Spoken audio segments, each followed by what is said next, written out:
This is an oral history interview for the Robert J. Dole Institute of Politics at the University of Kansas with Mike Glassner. We're in the Washington, D.C. law offices of Alston and Bird, and today is Tuesday, March 11th, 2008, and I'm Brian Williams.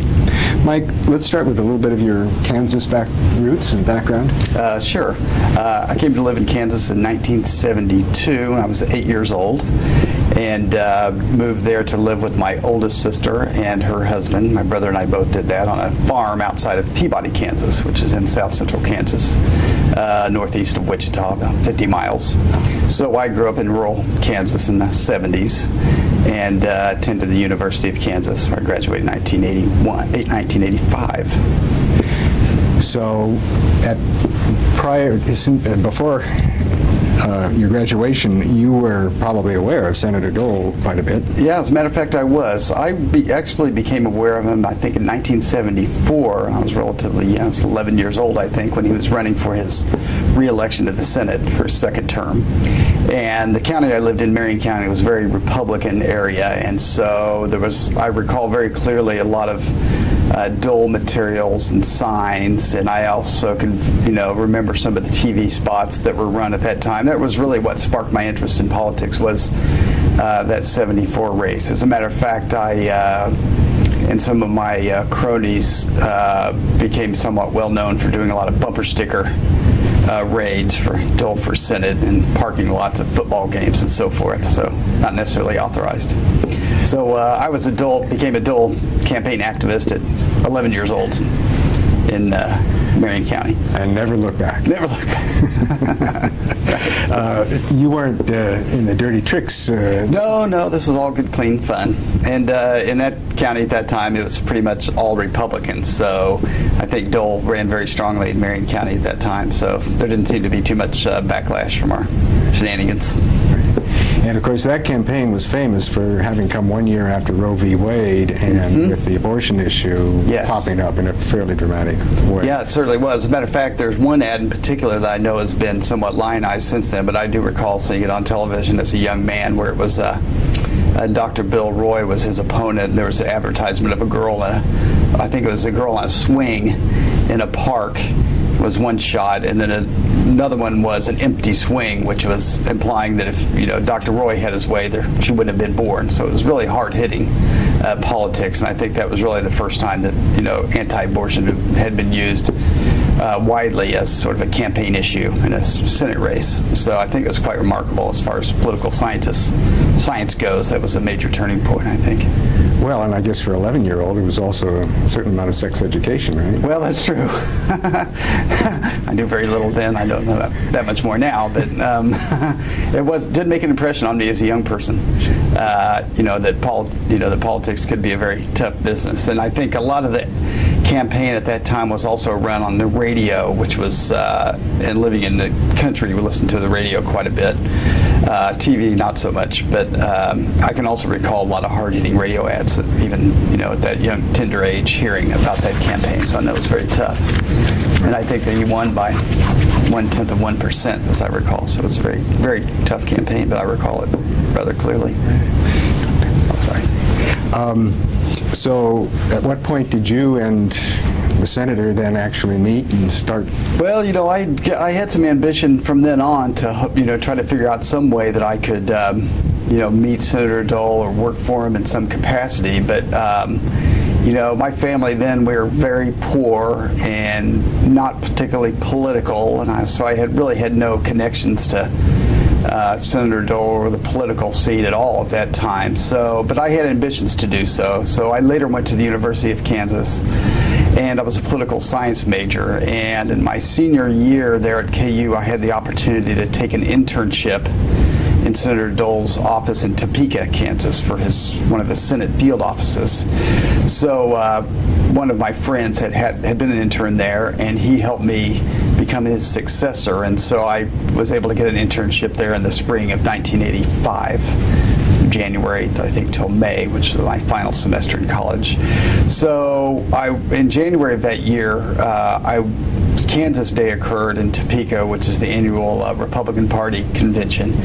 And there was one of the traditions at Kansas Day is that the Senator Dole at least had for many years was to have a receiving line where he stood and people could walk through and shake his hand. And so so I was in his office there, and I got in line and I shook his hand. Matter of fact, I recall it very clearly. I told him that I was an intern for him in his Kansas office, and then he responded, "Well, you should come to Washington and work for me," which I took very seriously. I don't know if he did when he said it, but I took him literally. So that's what I did later that year. Just before we make that move to Washington, tell me a little bit about his field office. What was that like?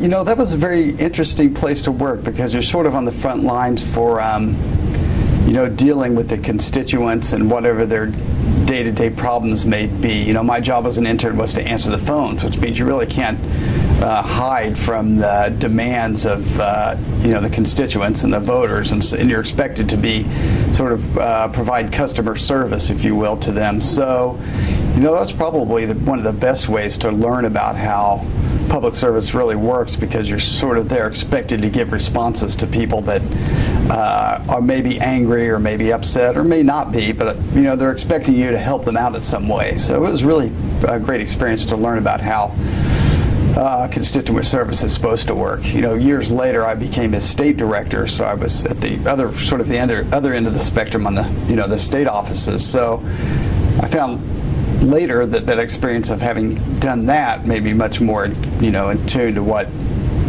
sort of was expected from an elected official from their constituents. So it's very useful. How did liaison between the field office and the Washington office work?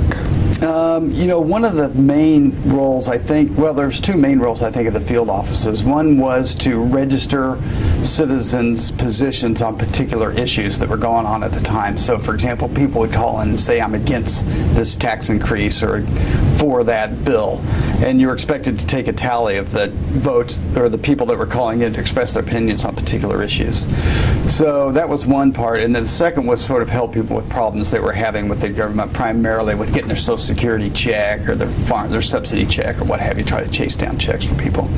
So I always thought the first function was by far the more interesting, and it was also my understanding that Senator Dole himself always kept, you know, himself abreast of what the tallies were that he was getting on calls from his field offices for particular issues. So I always felt like that was, you know, seemingly mundane but fairly important job, because it was one of the ways that the senator became informed of what his constituents were thinking about his positions on particular issues. So I thought that also made me feel rather important, because I thought, I don't know if it's true or not, but I thought that he was, you know, paying attention to what I was doing in a way, even though I was the lowest guy in the totem pole.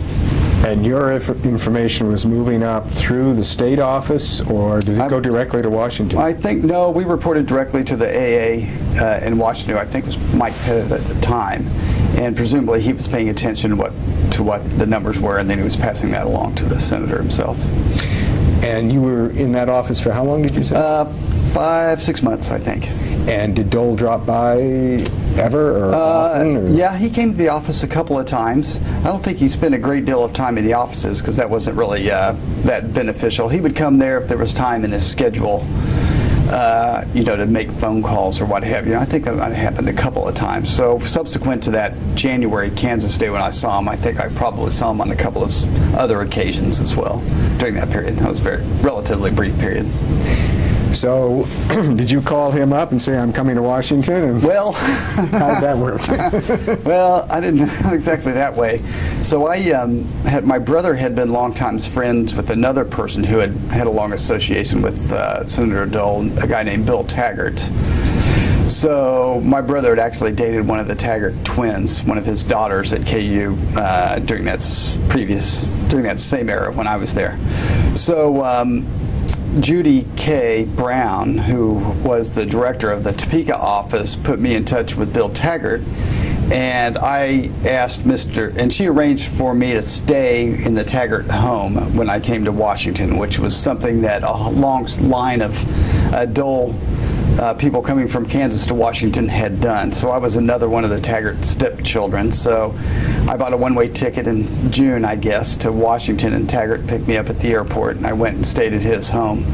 with the intent of getting a job in the senator's Senate office. That was on the Hill, was my goal, which I never achieved, but I did make it to Washington. So I actually didn't start working for Senator Dole again until the following January of 1986. But I was in Washington for that intervening period, working for another senator on the Hill in the mailroom, which is the lowest form of political life on the Hill. And it was a very difficult job. So then, what were the terms, and how did you come on board with the Dole team?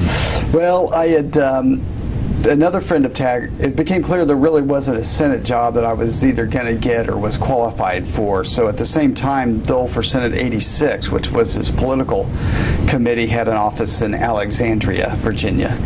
And another friend of Taggart, a guy named Kurt Klinkenbeard, who had been a longtime advisor to Senator Dole and been a fundraiser, was running that operation, Dole for Senate 1986. And so it turned out that Klinkenbeard needed an assistant, somebody to help him with the fundraising.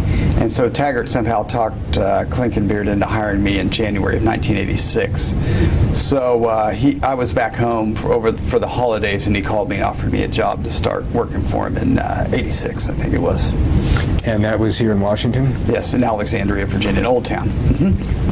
So I came back, and I was very excited that I finally got my big break, and so I started working for Klink in January of that year. Now that was short term because that was all related to the '86 re-election. It was. The job was relatively short term, I thought. It turned out to last for the next 15 years, but it was supposed to be just a short period of time then.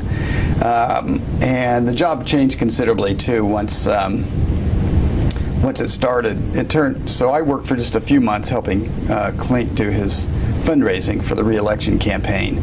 But it turned out in March of that year, for some reason, there was a need. Senator Dole needed somebody who could travel with him when he did his campaigning on the weekends, which he at that time had been the Senate Majority Leader for a year. And so he was in great demand to appear for other senators and candidates at all levels, which he could only do over the weekends because he was running the Senate in the meantime. So he needed somebody that was available to travel with him on roughly Friday, Saturday, Sunday, Mondays, mostly weekends. So I was young and unattached and was from Kansas, so I was seemingly qualified enough to go on a trial trip to Michigan, which I did with he and Klink one weekend. As I recall, we went to the Thumb area of Michigan for a county fundraiser. So that was sort of my first trip with Senator Dole, was in March of that year. And in anticipation of that trip, you were probably fairly nervous. I was nervous. That was the second time I think I'd been on an airplane. The first time was to go to Washington, to to move here.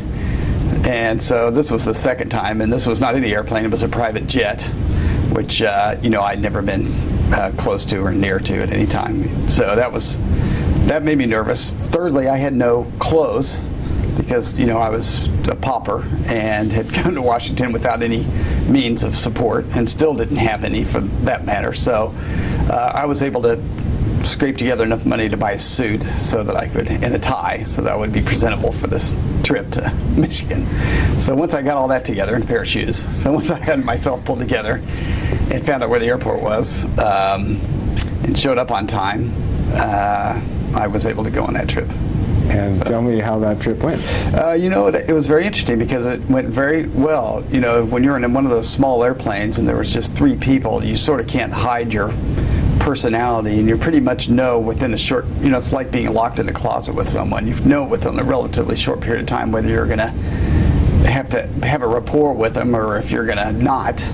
And so it was very interesting that, even though our age difference was significant and our station in life was radically, there was a big gulf, that we were able to have a very good relationship seemingly from the beginning, from that first plane trip, and we hit it off quite well. And Klink told me a few tricks on what he liked and didn't like when he was campaigning, and I watched closely and learned a few things. And I think the first trip went very well.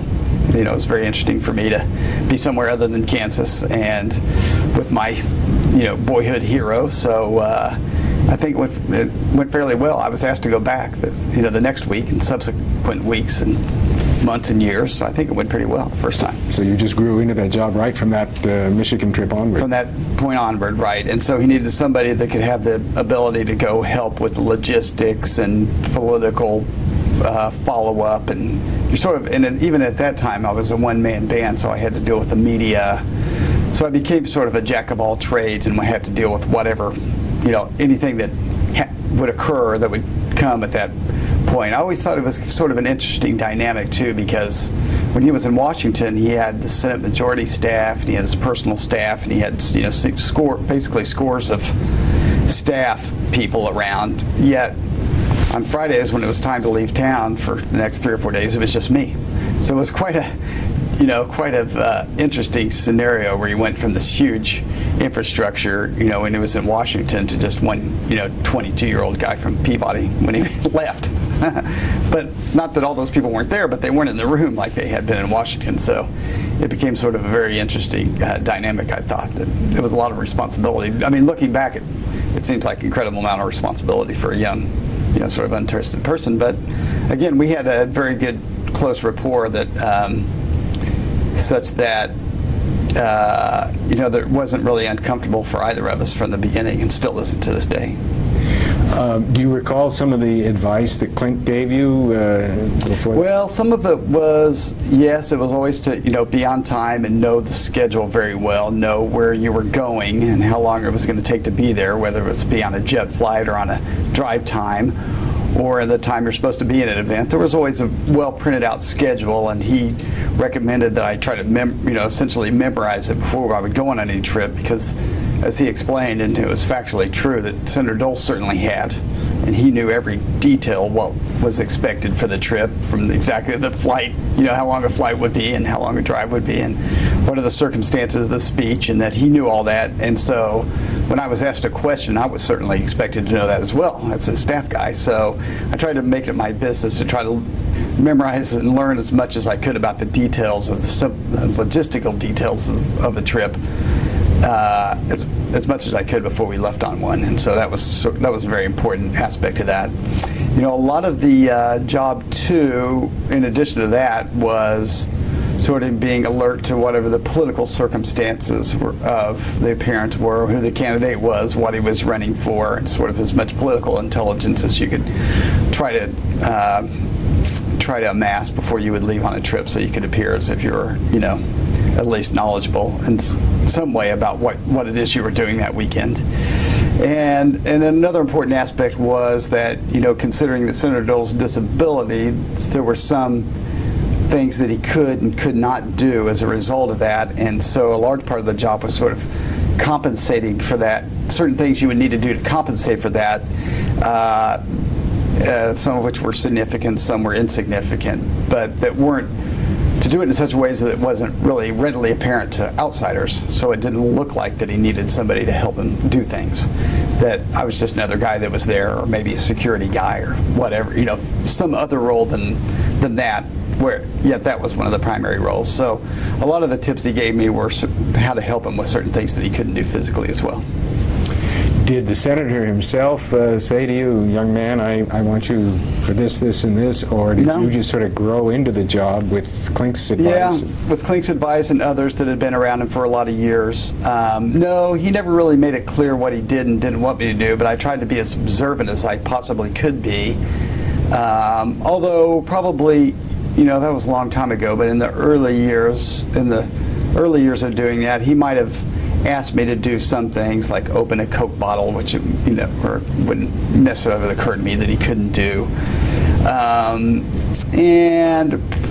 But I think the majority of it was sort of just observing and growing into the job and paying attention to what he couldn't do, and then trying to help compensate for the things that he would let me help him with, which wasn't everything. Some things he didn't want help with that you could clearly were difficult, and other things he would let me, and it really just depended on what the situation was and who was around and if it was in public or private.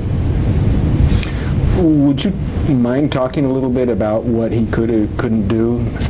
Because I think a lot of people don't understand the extent of his disabilities Yes. and the challenges that he met on a daily basis. Yes. Yeah, and I think I can describe maybe what sort of the extent of his disability. So, during the wartime, the injuries he sustained were primarily to the right side of his body. So, the most obvious disability was his very limited use of his right arm. He also had very little hearing in his right ear as a result from those same injuries, and that was probably less known. So, I guess, what I used to do was try to think about, I'd walk into a room in any given scenario and try to think about what it is that I could or couldn't do if I only had one arm. So probably one of the primary things that became obvious to me is that he basically can't carry anything.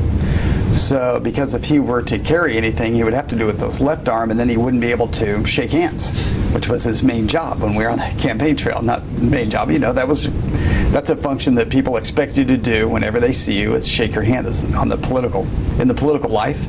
And so I realized very early that basically couldn't hold anything. So if there was a briefing book, or if there was a drink, or if somebody handed him something, or he had his coat that he had taken off that he couldn't hold. That was really one of the main functions, was to keep that left hand free, and so pay attention to everything that he was, or any scenario in a given circumstance that would require that I would sort of take over and just naturally take it away from him.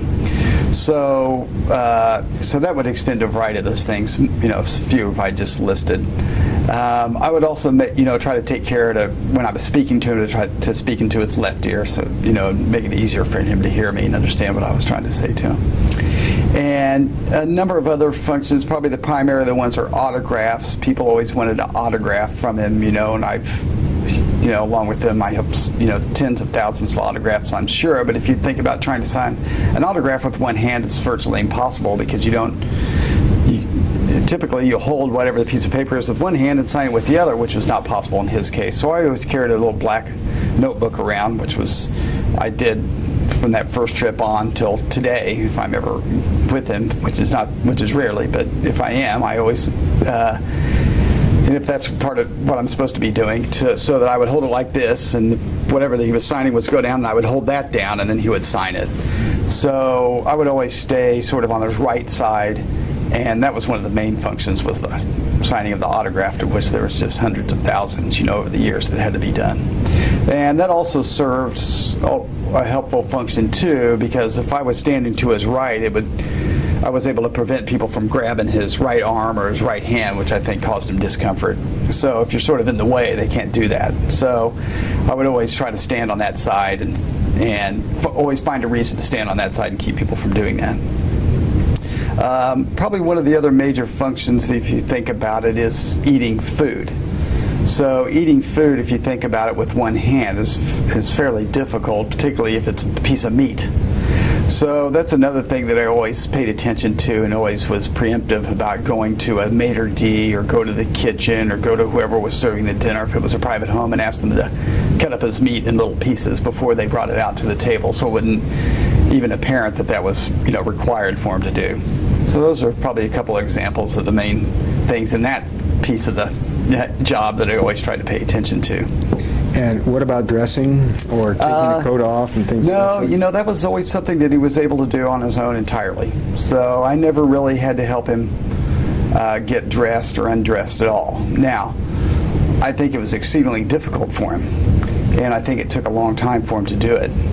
But I think that early on in life, or early on in his recovery from his wounds, I think that's my presumption always was that that's something he wanted to do himself, and he wanted to be able to do it himself, and didn't need help doing it. So and the way that he would arrange his clothing too made him able to do it by himself. So that's something I never really had to help with, and never did. So I think it took him over an hour, to get dressed, where it would take you 10 minutes. But he did it himself and didn't want help, and I never did. You've described your job Friday through Monday. The rest of the week, you were doing what? Well, it depends on what area you're talking about, because I traveled from that first trip in 1986. I went on to travel with them up all the way through the end of his 96 presidential campaign, more or less continuously, though there were some periods there that I didn't do it. So it really depended on the scale of the campaign operation that was underway at the time. For example, in 86, it was relatively, it was just he and I going out to campaign for people for the most part. Sometimes there'd be somebody else with us. On the other hand, in the heat of the general election in 1996, we had 2 or 3 737s and 25-car motorcades and hundreds of support staff that was required to keep a general election candidate going. So what I did in that time in between those trips was really a function of what the campaign scenario we were in. So for the most part, in between the trips, I would help plan the next one. And I was always involved in the fundraising too, because that was one of the vital parts of whatever enterprise we were undertaking, be it Dole 86 and then Dole for President 88, which followed fairly closely on the heels of the 86 campaign. So what you mentioned before, that it was going to be a short-term job, it sort of folded right in, turned into a presidential primary campaign. So a lot of the work I did in between the trips then was helping devise the next trip and helped with the fundraising operation in between those 2 trips. So for that period, I'd say 86, 87, 88 was primarily just driven by the logistical plans for the campaign trips that he was doing. And your office was where? In Alexandria. And then in 88, that was in 86 and 87, and then 88, Dole for President 88 had an office in downtown Washington here on L Street. That was a much larger operation for the primary campaign. That was really in 87 and 88. So during that period, you never had an office on the Hill? I never have an office on the Hill. As a matter of fact, for all these years, for the total of 15 years that I worked for him, I never worked on the Hill. I was always in the campaign operations, or as a consultant. I did work on the Senate staff for a period of about 3 years, but that was in Kansas. I was a state director. And what years was that? So the 88 campaign ended when George Bush won the primaries, and I stayed on and worked for Campaign America, which was his political action committee during the balance of the 88 campaign and into 89. And then the summer of 89, I moved back to Kansas, and I took over as state director of his field offices, which I did until 1992. So, and then in 92, I became the manager of Dole for Senate 92, which was his final Senate race. And that lasted until his re-election in 92. And then I went back and did Campaign America again, and through the 94 cycle, and then it became clear he was going to run again, so I came back to Washington for the 95-96 campaign. So I sort of went back and forth, depending on the campaigns that were going on. But when you were out there, that was always a state director for that. That was a state director, although so that was for a fairly long period of time, 3 years. And I always had sort of a political eye also, because I always presumed that job, my job going there in 89 was sort of to get him ready and to sort of heighten the political activity that he was engaged in the state in preparation for his 92 re-election. So in my view, that was sort of a lead-in to working on the 92 campaign, which is not atypical. And also on the Senate staff, the way the Senate rules were at the time, and I believe they still are, is that you can have one person who can handle political funds on your Senate staff, and so I had that designation. So I spent a lot of that time also involved in fundraising while I was the state director. Did you have people that you worked with on a regular basis in either the leader's office or his personal office? Or? Well, yes, I did. Because I had been here for the 88 presidential campaign, I'd gotten to know his Senate staff quite well. So Sheila Burke is somebody that I had worked with, and Joanne Coe very closely during that 88 cycle, who were on his Senate staff, and Joyce McClooney was there. And Walt Riker was there. So I had become quite familiar with his Senate staff because of my role as his personal aide during the 88 campaign. So when I back to Kansas, I tried to maintain those relationships as much as I could, and I think even at that time I reported into Mike Pettit, who was in the Washington office, I think was the AA, and then there was another guy, Jim Hooley, who was his AA for a short period of time in the early 90s. So yeah, because I had had the experience back in Washington, I felt like I had good access to the Washington staff when I was in Kansas. Well, I imagine there would be a fair amount of scheduling and discussion of itineraries and all that kind of stuff. Yeah. So who were you mainly having those discussions with? Well, the way that they had it set up then was that when he was in Kansas, well, there was really two different groups. So when he was in Kansas, Judy K. Brown, who I'd worked for when I was an intern, wrote his Kansas schedules for when he was in Kansas, so I would work with her on those. But at the same time, I also traveled with him on much of his national campaigning. Still on the weekends, even though I was in Kansas, I would go back to Washington and travel with him for various periods during that time also, on my free time. So I dealt with, I think Joanne was doing a lot of the scheduling sort of during that interim period after he had run the first time before he ran the second time for president. So who became his right-hand person when you were unavailable? You know, there was another guy named Dean who worked for him on the Hill who did some traveling with him, I think, when I wasn't available. I think there was sort of 2 or 3 different people who kind of filled in when I was out in Kansas during that period. A lot of it I did. If it was an extended trip, I would come back and I would meet him and go on along, you know, if there was any kind of a major trip or he wanted me to go. But I think there was sort of a revolving cast of other people who went during that period.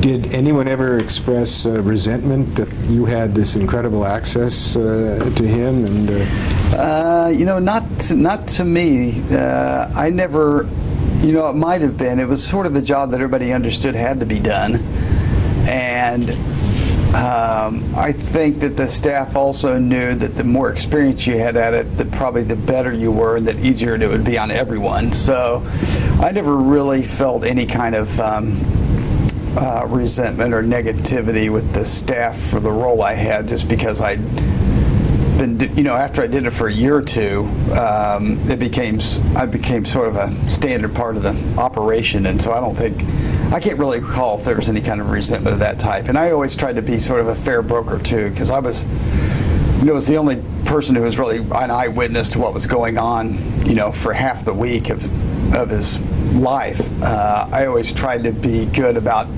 reporting back to whoever might be interested about the various parts that would apply to him about what had occurred. So I think you know, I like to think that I had a good working relationship with all the different people who were, you know, more senior to me about things that they needed to know about what might have occurred during that, you know, those days when we were out of Washington. So I don't really recall any kind of resentment or negativity, although it might have been. I might have forgotten it, but I don't remember. Not. I guess my next question is pretty much just, you know, what was it like to be with him on these during trips? that period? You know, a lot of it was very, you know, it really depends on what, you know, what different sort of segment of that time, because it was over a significant period of time. And you know, it's interesting in looking back is that I joined his staff as an intern on the same month that he was elected Senate Majority Leader. So by the time I showed up, he had, you know, already had a very long career in Congress, and I sort of showed up for the, you know, what became the apex of his, you know, political career, if you will, running. Although he'd run for president in '80, that was short-lived. And of course, he had been on the vice presidential ticket before that. But this was really the first, you know, this was really the '85 was sort of the beginning of his prominence as a national political figure that went on for, you know, the next over a decade to follow that. So I always thought, I couldn't believe that it, you know, that what I had dreamed that I hoped I would do when I was 11 had actually come true. That was the main thing, you know, having had no money or connections to anybody, that it actually occurred. So that was probably the most dominant thought I had. The other was that I guess the other part I really enjoyed was being able to go to all different parts of the country and sort of meeting people in every, you part of the country. So, like I had mentioned, I'd really never been outside of Kansas much when I came here to work for him in '85. I started traveling for him in January of '86, and by the summer of '88, I'd been to 50 states with him. So that was, a period of like 2 years, many of them several times. So I think that was probably one of the most exciting parts about it, was being able to see the country in its totality. So, as a matter of fact, after that, I went back, and this was in '88, even before we did it all again in '96, and even to a more extreme degree as far as the traveling goes, and looked at a map and discovered that not only had I been to every state, but I've been to every major city and every major town and every, I think, it's city above 50,000 population in the United States, and many of them underneath that. So just the complexity of being able to travel to all these places in itself was sort of mind-boggling, that I'd had the opportunity to do that after, being sort of a local guy in Marion County. To be able exposed to that degree was incredible. And also, at also various times during that period, I got to travel with him overseas. So I think I went to 40 different countries overseas with him too during that time. So I was able to, the exposure I got to the global, politics and to even local, in the Iowa caucus, was kind of a great breadth of American politics. I don't know. I'm sure there's others that have had an experience like mine, although I don't know if there's very many who had done it with one person. I don't think it's unusual for political, operatives, if you will, to work at various levels in the political system. But I don't know if anybody had ever had the opportunity to go from being an intern, and having been nowhere, to having been to 50 states and 30 countries, and involved in races from as local as city council to the being off stage with the presidential nominee at the convention. So sort of the breadth of the experience, and having done it with just one person, I think was probably the most remarkable part about the whole thing. So. How did you balance being a fundraiser with being this traveling companion? Well, much of what we did was fundraising, and that's always been the driving force in politics. Is you can't pay for anything unless you raise the money. So I think a lot of it was probably the influence of how I started working for Clinton Beard and raising the money for this 86 Senate race. So I didn't think it was necessarily a conflict. I mean, that was really just one part of it, being involved with the political fundraising part. But my experience in the campaigns had been, not to denigrate what anybody else does in campaigns, volunteers of any other type, or people that do the scheduling or logistics or policy, but it had always been my experience in witnessing campaigns at all levels that was primarily the people that raised the money that got the most respect, and seemed to me to be the most important people that were involved. I mean, that's sort of a cynical view of the process, I know, but that's sort of the impression I got being involved in it. And so I always thought that was a very important part of at least of the campaign process, and I thought that it was vital to sort of be associated with that, and I thought that would serve me well in my career, and it has. I mean, I'm still involved in fundraising now for presidential campaigns, only as a volunteer. But so that's always had been sort of the across all this time that had been the one thing that all the political activity had in common, is that it had to be paid for. So I didn't really see it as a conflict. I guess what I thought is that when you flew into a town and were accompanying the senator, he would be talking to, and you would be interacting with people that you've been on the phone with earlier in the week or last month. Yes. or whatever. That's true. And wouldn't that divert you from this sort of careful attention you had to pay to him? I mean, you were both a salesman and a part of... Not really, because taking care of him, I always knew was my main job, and that's always what I was mostly focused on, and everything else was really sort of secondary to that, particularly when those times when I was the only one there. Now, as time went by, the traveling party grew and shrunk, at various times, depending on what campaign cycle we were in. But no, that never was that much of a conflict. And I always tried to keep that as my primary focus, and it served me well, during all those years was to really keep him as my, the primary thing that I had to keep focused on. It wasn't that hard to do it over time. The thing about Senator Dole was that he was, the thing that was most remarkable about him that I always tried to copy in how I behaved when I was with him was that he really never differentiated between people, that a guy that might have been a billionaire and the guy that was the chef in the kitchen. And he always sort of viewed everybody as equal, as it were, as far as he was concerned. So I never saw him treat anybody with more or less respect than the next guy, regardless of their station in life or what they were, their role was relative to what we were trying to get done. So I always found that if I tried to copy, if I tried to mimic his behavior in that way, that I could serve both he and I well. And I think it did. That's really what I tried to do. So briefly, how would you describe your modus operandi as a fundraiser for Senator Dole? Well, I don't know. That fundraiser is kind of a general term. That's just really what the organizations that I was working for was primarily supposed to be doing. So when we were traveling, I didn't solicit money from people, for example. I would help the central operation arrange fundraising events and make suggestions about how they stage them. But when I was with him, I never asked anybody for money. That wasn't really the role. No, I was really thinking when you were on those off days when you weren't traveling. Really just helping the people plan them and providing a lot of logistical support about how they really should run, from what the format might be and what the order of the speakers might be, and what is and isn't appropriate as far as access the media might have to them or not have to them. So a lot of my role during that period in between was really advising as to the logistics of the events themselves rather than the soliciting of the funds, which in most part was really done by local, either consultants or volunteers, depending on what city we were going to.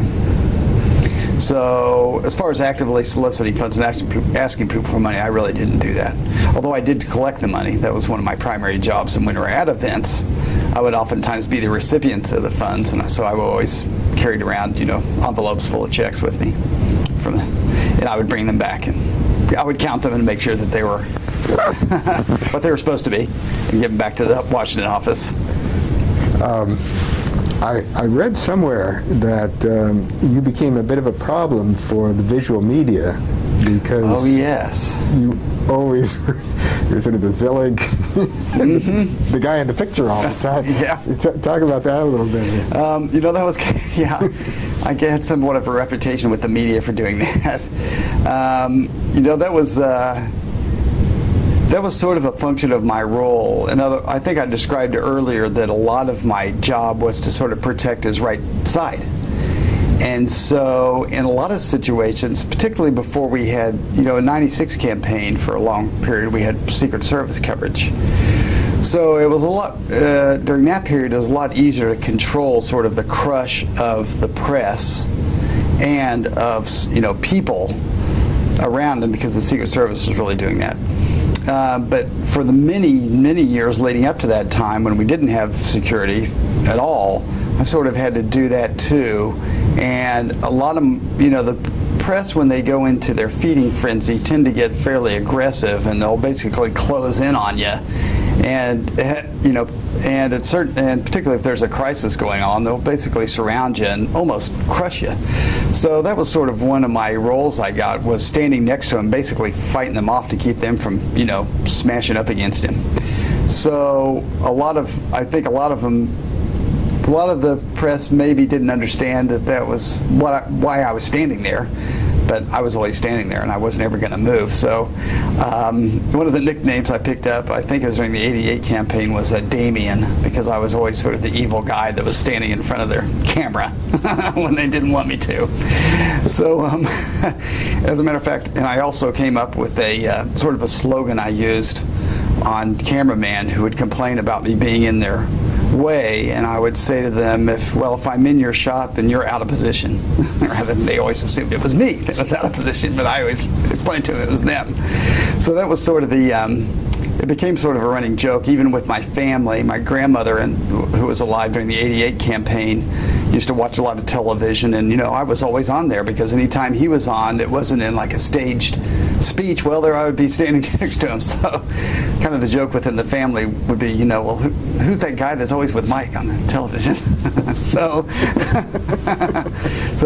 it kind of became a bit of a joke, but it really was sort of part.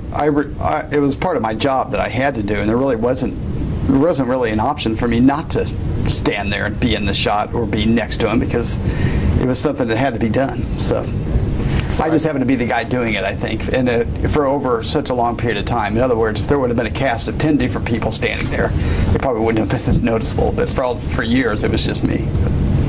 So you were sort of the offensive tackle in terms of physical things. Right. What about fending off, protecting the senator from questions from the press? I really didn't play that role too much. When the press, what I always found was more effective was to find some surrogate to do it for me. So in almost every scenario, we would be campaigning for somebody else. And that somebody else, a Senate candidate or congressional candidate or somebody else, always had a press person around. And that press person was really the one who had the relationship with the local media, depending on where we were. And so I would always like a dragoon that person to be the bad guy. And because again, it's not something Senator Dole ever said to me, but I never thought it was my role to cut off the local media and to sort of tell them what to do, because I was just another guy that was passing through town, some guy from Washington, right? So I sort of worked out a system over the years to talk the local person into sort of doing that job for me and saying, sorry, no more questions, or this will be the last question, and I think that worked a lot better for the senator and for me, because I wasn't some bad guy that was sort of shutting him down. It was always the local guy that helped do that. So, that technique is something I picked up and basically used in almost every scenario, so that I would try to I always was the bad guy enough already, because I was sort of the guy that had to tell people no when they wanted him to do something else that wasn't possible to do based on our schedule, or somebody, a meeting that somebody wanted him to take that we didn't have time to do, or something he didn't want to do and I would have to tell people no. So I always tried to minimize the amount of no's I had to give out in the course of the day by getting other people to say no for me. So that was sort of something I learned how to do over the years, to get to try to maintain my own paycheck. So that was getting the press, somebody to say no to the press or last question was just one of those, various roles that I try to drag other people into doing for me.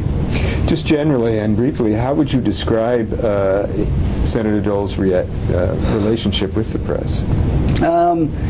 It's good and bad depending on who they were. I always thought he did much better with the local press, who typically asked a lot easier questions, weren't necessarily tuned into the hardball political fight of the day that was going on in Washington, and wouldn't necessarily attack him on some vote he had done that week, when he was out in the States. Again, the press pack morphed over time from, one guy in Oskaloosa, Iowa, to 200 guys at a press conference in New Hampshire, shouting questions. So it was kind of there was a very wide range of scenarios that came in. I always thought he viewed them, as a necessary part of his job, that he had to speak to them. I always thought he very much enjoyed doing interviews, and rare was the situation where he would not do one.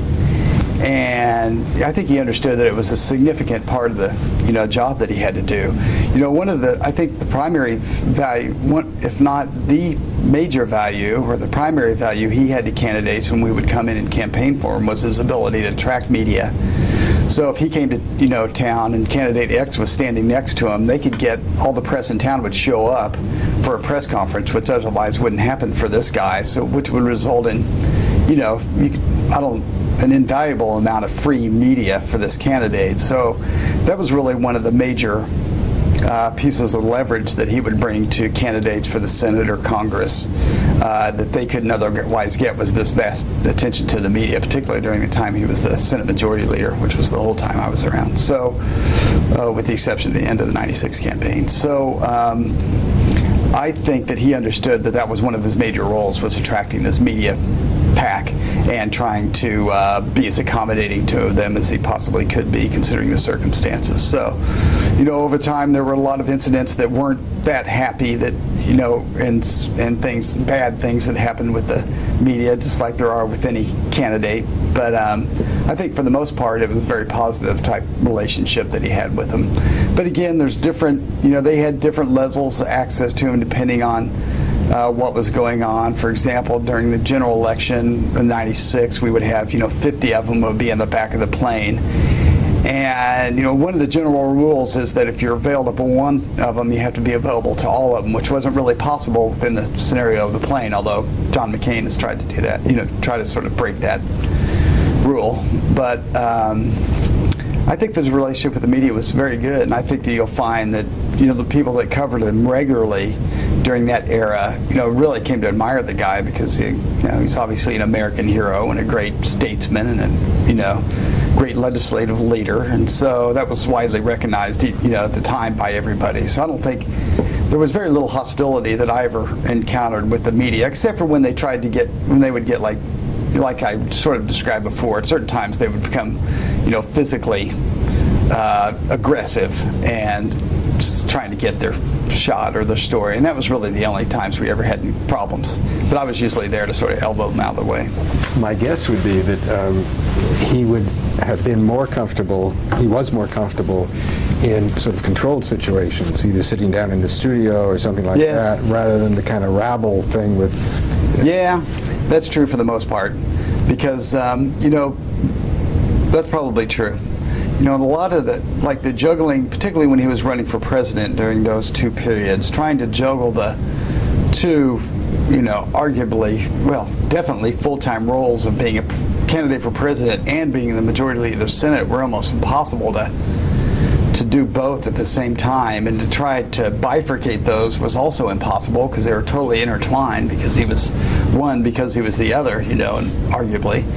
So I think that's probably right, that in the setting where he was in the studio and it was more controlled, he was probably more better. But on the other hand, we did thousands and thousands of press conferences in hotels and in airport lounges that were much more unstructured than with that. But I never saw him lose his cool in any of those circumstances, and rarely became angry dealing with the media. And so I think the interesting part about when you do a lot of your work outside of Washington, which is what we did together all those years, is that people in Washington really don't see it, because it's all the local media. So really the only media they see here is driven largely by the national press, which is either in the Senate or down in one of the studios downtown. So there was just, for years and years and years, and thousands of press conferences were all out in the States with the local media, which all for the most part are very composed, and the people behave very well, and there was never much of a conflict at all, and he performed exceedingly well, because for the most part they're much less aggressive, is what I found. So let's go through the campaigns here just a bit for some outstanding memories that you have. That first one, the '86, which was the Kansas re-election campaign for the Senate. What do you remember about that? The '86 campaign was not that, not really heavy lifting. He didn't have to make. It was true of the '92 campaign as well, but he was by far had the most money, and was very much the favorite to be reelected. And I think it was a pretty good Republican year in the country. And so the amount of time we spent in Kansas during that period was probably minimal, although we did some pretty significant campaigning in the major media markets. But the '86 campaign, I started in January of '86, or I guess in March of '86, so it was a fairly short period of time that I was involved in that campaign, but it was pretty light lifting, and I don't recall, the one thing that he did every year, or on campaign years when he was a candidate, and probably the thing I remember the most, was the Kansas State Fair, where they stage a debate between the candidates, which they do for the state, for the Senate and for governor, and they may do for other races. But I sort of remember the State Fair as being this that year and subsequent years, which is something we did every year for the, that entire 12-year period at least that he was in office, that I did this. As being sort of a very fun thing for me, because I had gone to the state fair as a young boy from the 70s, all the way through the 70s until I started working for him. So to be there under the circumstances where I was with Bob Dole, and that was sort of the big home state thing, was a great experience for me personally, very exciting. So he performed very well in the debate that summer, fall I guess it was, in Hutchinson, the state fair. So that was probably one of the more remarkable parts about the '86 campaign. But I was really just getting started then, and he had just been elected Senate Majority Leader the previous year, and he was trying to retain his majority. So much, the vast majority of our campaigning was done in other states other than Kansas in '86. So there were no long night drives from point A to point B? Not really in that race, no. Not that I really recall. That was really relatively short. And the one thing about Senator Dole was he was always very cognizant of his schedule and always paid great deal of attention to the details on his schedule.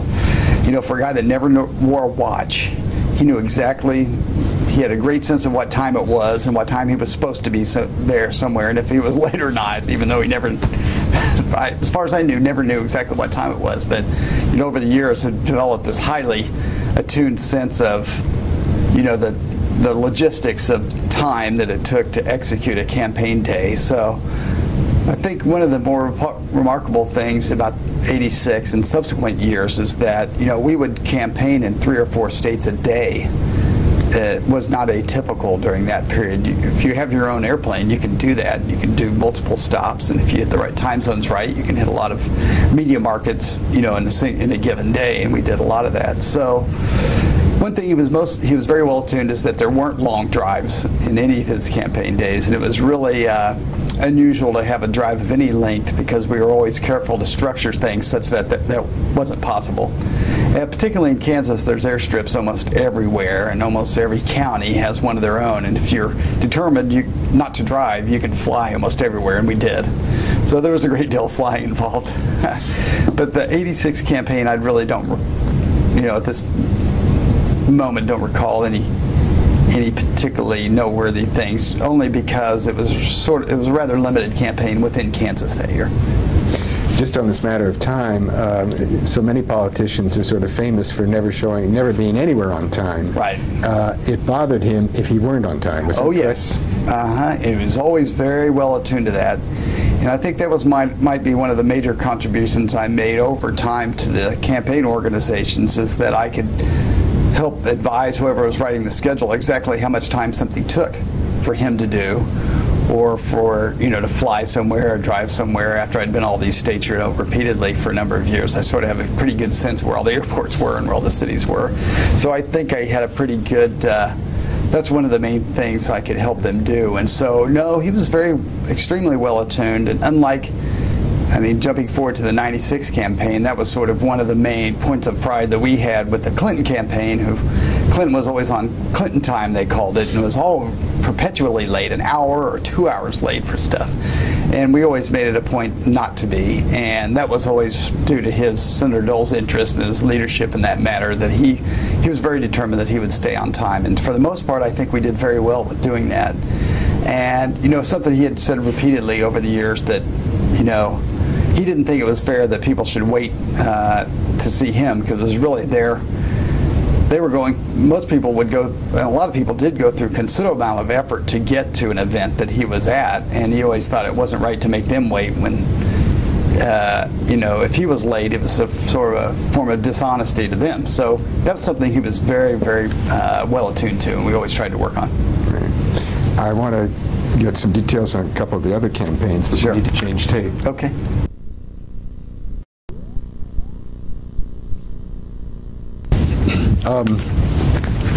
We just finished up with the '86 campaign, and before we go to '88 and '96, let's talk just briefly about the '92 re-election campaign. Yes. Any striking memories from that? Yeah, one of the things that I really recall about the '92 campaign that I found was quite remarkable is that that Senator Dole made it clear early on that one of his goals in the period leading up to the '92 campaign was to visit every county, which is no easy thing in Kansas, 105 counties.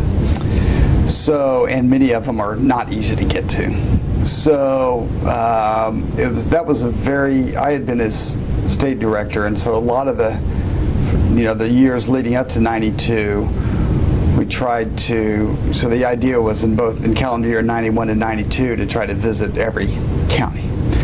So, which, was a fairly significant undertaking in a limited period of time. He was still the Senate Majority Leader, of course, at the time, so he had great demands, but he was determined that this is something he wanted to do, leading up to his re-election. So, a lot of my time then was spent driving around, particularly in western Kansas. So I went out and organized organized logistics and a lot of the turnout for county town hall meetings in all the states, and particularly in western Kansas during that period.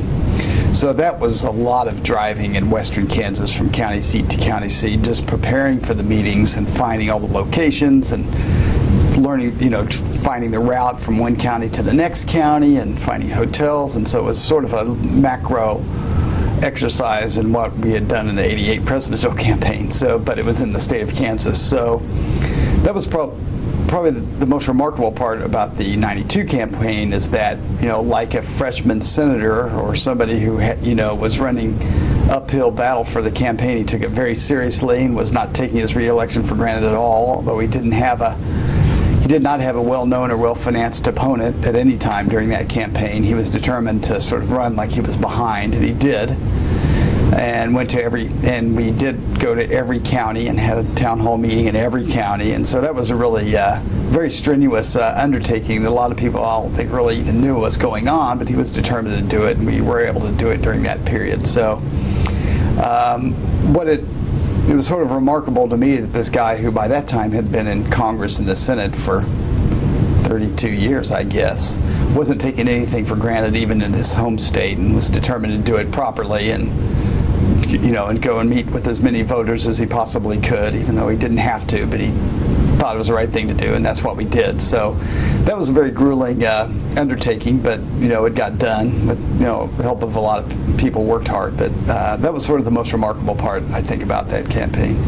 Another thing that I remember that was quite that I thought was quite interesting is that he also participated in a number of debates in the state during that re-election campaign with people who, in normal circumstances would have no business. There were a couple of other candidates, neither of whom got, many votes at all, and were not remarkable particularly, but worse candidates for the Senate, but got to sit at the same, dais as the Senate Majority Leader and debate the issues, which I thought he didn't have to do any of that. He could have said, "Oh, I'm not doing any debates," and it wouldn't have made any difference. But he did do it.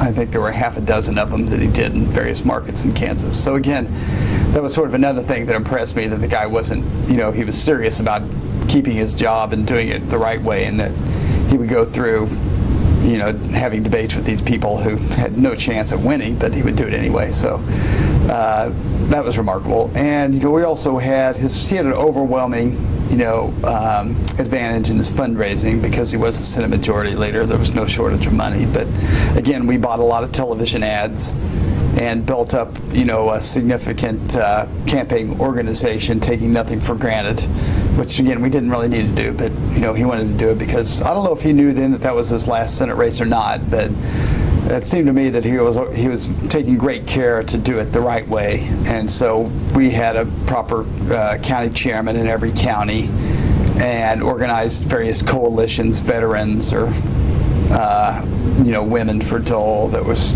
standard procedure for a statewide race, and did a lot of direct mail and did a lot of television ads, none of which really I don't think needed to do, but did it so that we he could be assured that it was done properly, and it was, and he won easily. And this was during the primary period, not during the lead up to the general election. No, the '92 general election. So these insignificant opponents were Democrats? No, I'm sorry, Republicans. Yeah, were Democrats. That's right. That's right. So there was a Democrat and an independent, I think. I don't think he had there might have been a Republican primary, but I don't even remember if he had an opponent or not in the primary. He might have. But again, that was insignificant as well as these Democrats were. So yeah, he appeared with, he had one woman who was the Democrat nominee, who had, no business running for the Senate, but she was. And so he treated her very seriously as a candidate. I'm recalling now at this that there was a guy who ran for, this was kind of a funny thing. There was a guy that ran against him in the primary for the Senate in '92. So I recall, and if I think hard enough, I'll come up with his name, and maybe I will, but for now I'll call him Bill. And so Bill was running for the Senate in the Republican primary in Kansas. And in '91, we were at the state fair where Senator Dole's always had a booth and had for many years. And he would go to his booth at the state fair and stand behind the counter, and people would come by and they would shake hands, and he'd say, "I'm Bob Dole."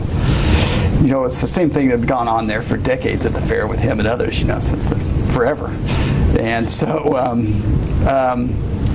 at one point he was at his booth shaking hands, and Bill walked up and said, "Hey, Senator Dole, I'm Bill. I'm running against you in the primary." And he's like, "Oh, nice to meet you." And that was the only time we ever saw Bill since, even before or after that time. That was the only encounter with his primary opponent, I think. It was very friendly. That was the end of it.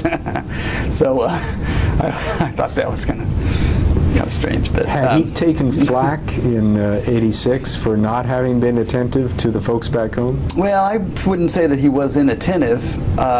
It's just that I think his new role as Senate Majority Leader was much more demanding on his time than it previous had been. I don't think, I think some of it is, I don't even recall his opponent in '86. In '92, he had, his opponent tried to make an issue at that he had forgotten about Kansas, and that might have been a reason why we did the extraordinarily, detailed work we did in the '92 campaign preparing for that re-election. But I think particularly in '96 that his ascension as the majority leader was a source of great pride for people in Kansas. And I think they also understood that it was good for the state of Kansas. We had a lot of interests that needed protecting, and him being in the majority and the leader of the majority in the Senate was, I think, a great boon to a lot of Kansas interests. So I don't think, if I left the impression that he had been inattentive, I don't think that's true. I just don't think that there was much of a demand or a need to, I don't know if it was his polling numbers or just his attitude, but to do the amount of work that had been required. Now, I must say, he might have done a lot more in '85 or '84 in Kansas where I wasn't, involved. But I just can recall in the fall of '86, it was really the main thrust of the campaign was really maintaining the Senate majority rather than being that concerned about a re-election. So.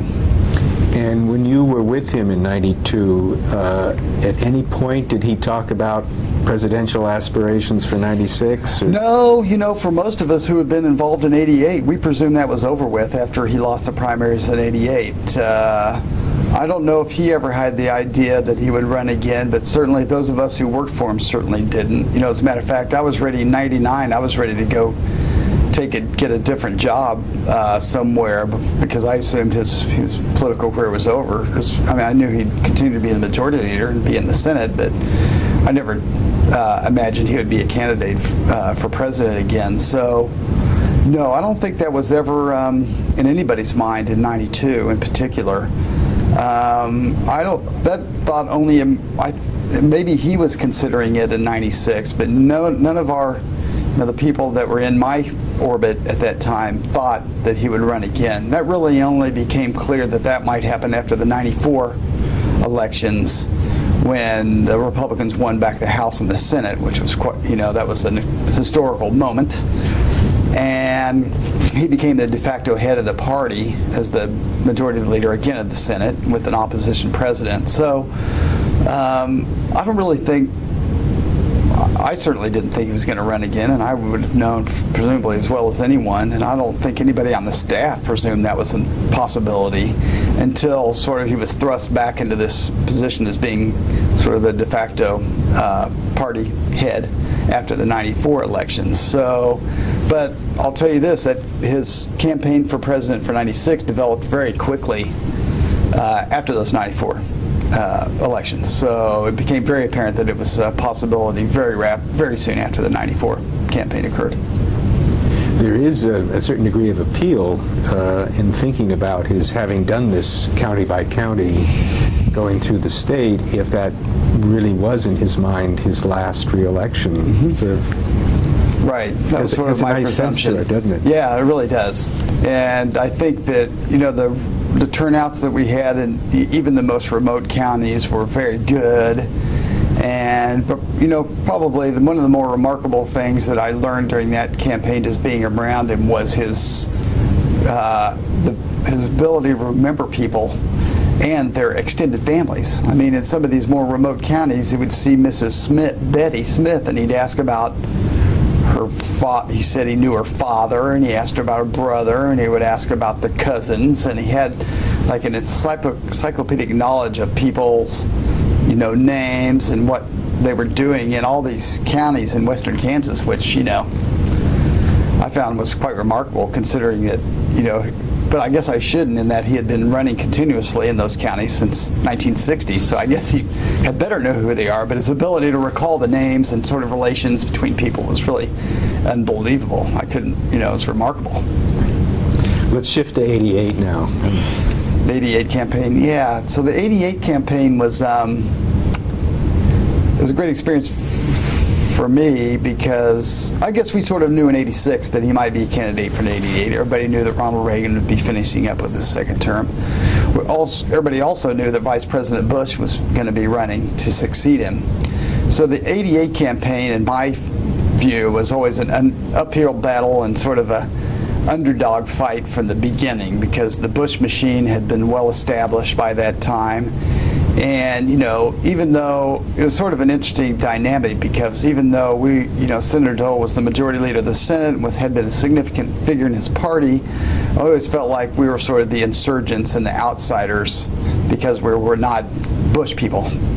So, and there was, you know, back at that time, the Bush and the Doles were very competitive and had been sort of competing dynasties within the Republican Party for some time leading up to then. So, you know, I always felt that we, the Doleys, were sort of the outsiders that were always trying to fight the Bush machine. And so it was always sort of a David and Goliath scenario, and that's sort of the way it felt. You know, he had Air Force Two, and we had a Cessna, you know, single seat, and, you know, he had the Secret Service at his disposal, and Dole had me, you know, and it was always sort of a, you know, I felt like we were the, you know, little ant waiting to get crushed by the big gorilla, you know, of the Bush machine. So, you know, even from the beginning, it was sort of a uphill struggle.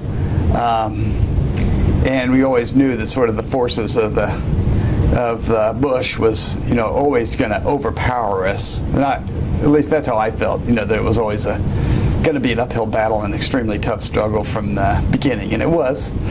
The difference, I think, that the major advantage I think that we had was the Iowa caucuses.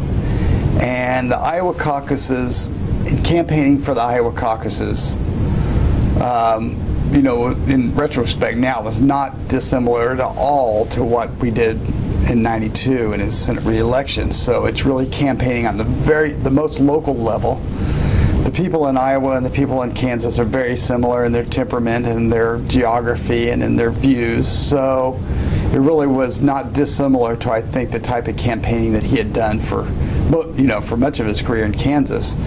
A lot of that was transferable to Iowa, because just the demographics were so similar. So I think we knew from the beginning that if we were going to get any traction at all in '88, it was going to be through working Iowa as hard as we possibly could and trying to break the Bush grip in Iowa, and that's exactly what we did. So we spent a great deal of time in Iowa. I think we went, Iowa has 99 counties. I think we went to every one of those counties and did town hall meetings on the, you know, just slogging it out, you know, every weekend, going back and going back and going back every weekend, and we went back and forth. We were shuttling back and forth to Iowa.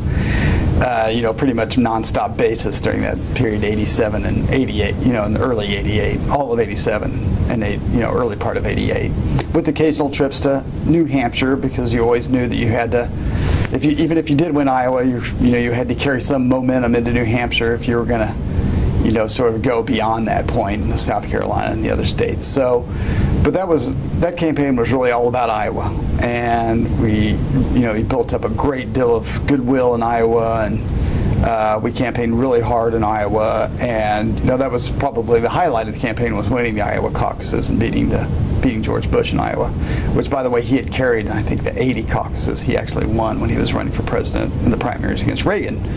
So that was sort of a matter of great pride, was to try to win the Iowa caucuses. So the 88 campaign, that a lot of the memories really revolve around being in Iowa again and again. That was our home. Particularly vivid memories of being on the road? Well, there was a lot of good and bad things about being on the road then. A lot of it sort of revolves around trying to hit all the counties. I can recall being on a small Cessna airplane with 2 engines and 2 pilots, and being with Tom Seinhorst, who the guy who managed the Iowa campaign for Dole, and having a big map of Iowa with yellow on the counties we had already been to, and white the counties we hadn't been to, and it seemed like it was sort of a recurring, Groundhog Day every weekend. Back we were in that plane looking at the map, and there was more yellow and, and less white, and the time went by, it was all yellow. So the Iowa phase of it was a lot of fun, because there was always a sense of momentum, and that we're doing very well in Iowa, and I think it was always reflected in the polls. Sort of the yang to that was the New Hampshire campaign, which was very tough, and Dole had never really gotten much traction in New Hampshire, and never really was accepted that much, in my view, by the voters of New Hampshire. And I don't know if it was a cultural difference, or again, the Bush family had been from Maine, and George Bush had spent a lot of time in New Hampshire campaigning in many years leading up to that point. But the New Hampshire campaign was much tougher slog, and it was much harder work, and I always felt sort of like an alien being as a Midwesterner in New England, because the people are much, the Yankees are a lot different than we Midwestern people, and it was always felt a great cultural sort of a disconnect, and I think that was true I presume that was true with Senator Dole too, although we spent a whole lot of time there. So, and and afterwards too, there was a that on the election, that whole period around the elections after we won Iowa and went to New Hampshire, the Bush campaign ran some very negative ads, very tough ads. Senator Straddle was a very hard-hitting and negative ad that was run against the senator, and and the logistics of buying time and so forth were such that we couldn't respond. And so that was sort of a very bitter period of this whole campaign cycle, was that the New Hampshire portion of the 88 campaign where Dole lost to Bush in the primaries. So that was very tough, and there was a lot of some of his most famous negative comments to the media were made during that time. Stop lying about my record to George Bush. And so that was sort of very demoralizing, that sort of period of the campaign in the late 88 campaign. And in the morning after the results were in New Hampshire, you met with the senator, and what was he like? It wasn't particularly pleasant, particularly when, his pollster, part of my job that was always not challenging, but it was it was difficult, was that I was always the last guy to see him at night and always the first guy to see him in the morning. So I always had a pretty good feeling about how he was feeling, because I was always the first guy there to show up at the door and come in. So, and talk to him about what was going on mostly about what was going on that day. He's not really a great one for introspection. He was mostly looking forward to what was next on the agenda. But there had been a lot of indications from his pollster that he had been making strong comeback in New Hampshire, and there was potential that he could overtake Bush there. And I think that he was pretty mad, pretty angry about the outcome in New Hampshire, mostly because of this negative ad that was very unfair, and he felt like had really destroyed had been a personal attack, which is different. In the give and take of politics, there's a lot of ways to run television advertisements, and I think he thought that one was particularly heinous and over the top and personal, and he took it personally. So he was not a happy guy in that morning after the New Hampshire primary. Any comments about his campaign team for that election? That was a tough time because we sort of went through, as I recall, in particular, our media campaign went through a lot of different people. So, and there was also some significant changes in the people who were running the campaign. I think Bill Brock was the campaign chairman, or for a lot of the time. And I think there was within the campaign, there was a lot of dissension between sort of the old Dole people and the new Dole people who had been, sort of hired guns, if you will, who had been brought on that really didn't know him and didn't really know. Even then, I considered myself one of the old Dole people, even though I'd only been around a couple of years. But, I had sort of been brought in through the old guard. And I think there was a pretty significant disconnect between the people who came in later and the people that had always been around for him, and a lot of resentment about some of the strategies that were forwarded by sort of the new, hired gun people that weren't that didn't really know him that well, but thought they knew how to win campaigns, and that didn't. And we the Dole hardcore people always thought that it was better to sort of run a campaign around him and his beliefs rather than what was, generally accepted to be effective at the time. So I would, not being truthful, though I didn't say there was a lot of dissension during that period, both inside and outside of the campaign headquarters. I always had sort of an advantage, though, because I had spent most of my time on the road and I was somewhat disconnected from a lot of the discourse and discord that occurred, inside the campaign headquarters, fighting between the factions and so forth, because I was always working, and I was always out on the campaign trail, and we had immediate, tasks that we had to accomplish in order just to make it through that day, make sure all the planes were running and the candidate was fed, and we got in the hotel room with our luggage, and just the sheer logistical demands of, being in a primary campaign sort of kept myself and my other colleagues that were traveling sort of outside the internecine, fighting that was going on at the campaign headquarters. But I think there was a lot of division. Were you also responsible for the press and moving them around and making travel early on in the process I was, but as time went by, you accumulate a lot of staff people that take on that role for you. At one point, I forget exactly when, we went from traveling on, relatively small jets to a big 737, the Flying Pig, we called it. This is a piece of junk, and barely could stay in the air with the campaign plane. And and that's when you start getting, a lot of the press traveling with you, and as a result, you get a whole new crew of people that are assigned to handle the press, the care and feeding the press. So I sort of became much more detached from, having to deal with the day-to-day demands of the press, and you had a separate staff that really made sure they had their food and their baggage and their buses, and, that was required for them. So you were still Dole's right-hand man. Yep, during that campaign, although I had a lot more, as time went by during this whole period, I got a lot more, my responsibilities became more, and I had more experience that I could speak to as to how to do things, in the logistical matters. And I was starting to become sort of an institutional memory for him, because I had been every place he had been for the past, then 3 years, later 10 years. And so I think I also had sort of a role as an extra brain that could remember a lot of details about what people that he knew, or what people's names were, or what context he knew them from previous times we'd been to a particular state or city, that I think I could also help him,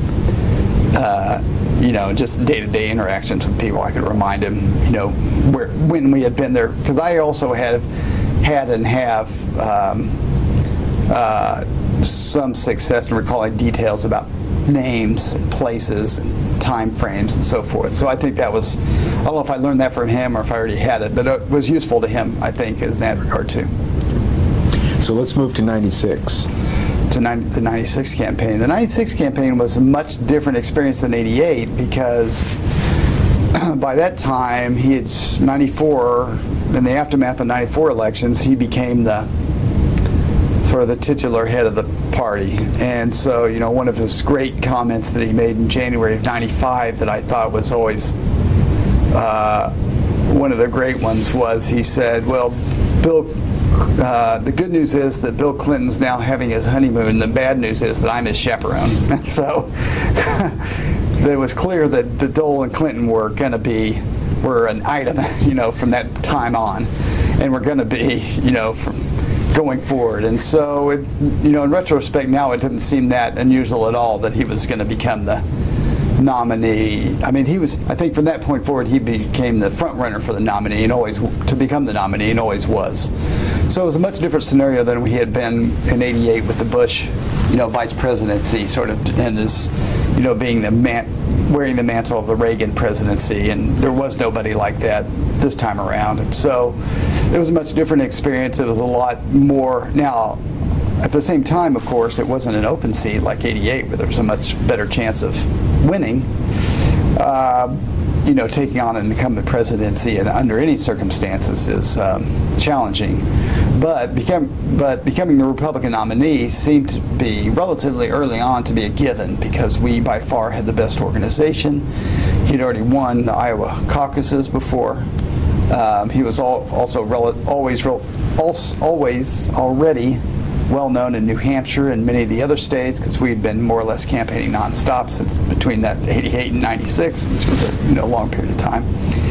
And he had a fundraising machine that was in place that he inherited, you know, some of which he'd inherited from the Bush people and some of which he'd already built up over the years of his own. So it was apparent early on that neither political support nor funds were going to be particularly challenging in the '96 cycle. So it was a much more, he had a lot more infrastructure within the Republican Party supporting his candidacy in '96 than we had sort of being the insurgents, if you will, in '88. So it was a much more fun experience, mostly because you just had a lot more support and you had a lot more money. And there was also a sort of a sense of inevitability around his candidacy that certainly hadn't been present in '88 or '80 or '76 for that matter. But once he got the nomination, then, or maybe even before, again, there were some issues with the campaign staff. Yeah, there always were. And, you know, I think there was also, not only were the issues within the campaign, I think there's issues also within the, always was a certain tension between the campaign staff and the Senate staff.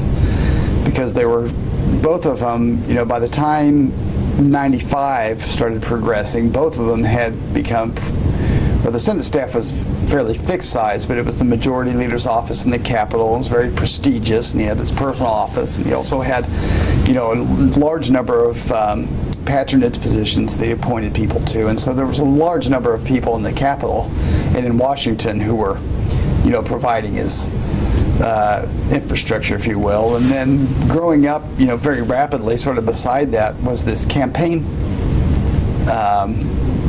people.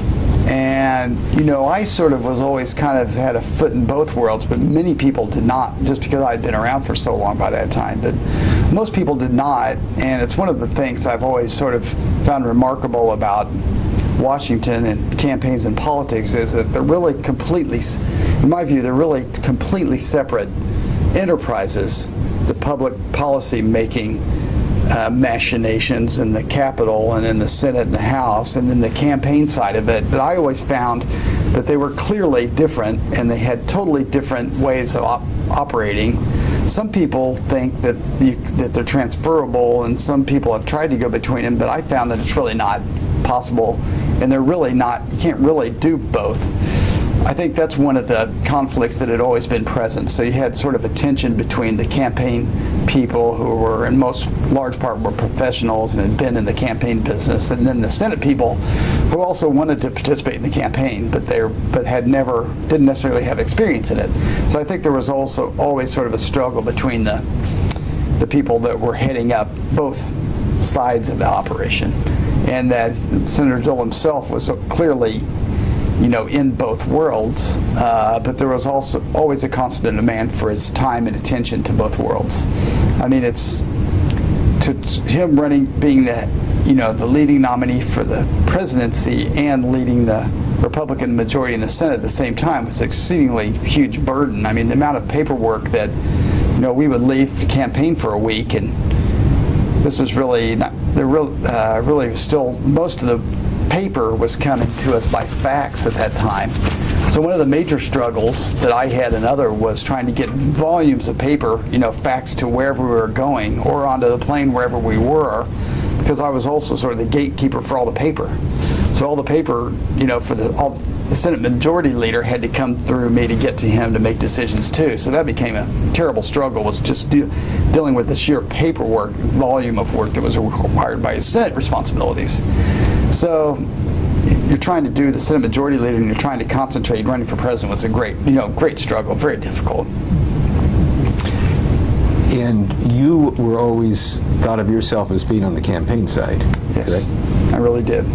And also in the 96 campaign in particular, I was in the political division of the campaign, because I always thought that was sort of my greatest strength that I brought, was the institutional memory that I had developed over the years of the governors and the senators and the congressmen that he knew and the county chairman that he knew and had known, over all these years that we had been traveling. So I always thought that my greatest advantage was to sort of be his institutional memory for all the political context that he was in whatever particular state we were in. So, and I knew during that period, we'd been to all the states so many times over the intervening years that nowhere we went did I not know somebody who was in the room from our previous experience. In a lot of these states, particularly the smaller ones, it's a relatively small group of people who are activists, and once you get to know them, they pretty much didn't change much over the years either. So I became sort of the guy that everybody knew from the past, regardless of how many new people there were,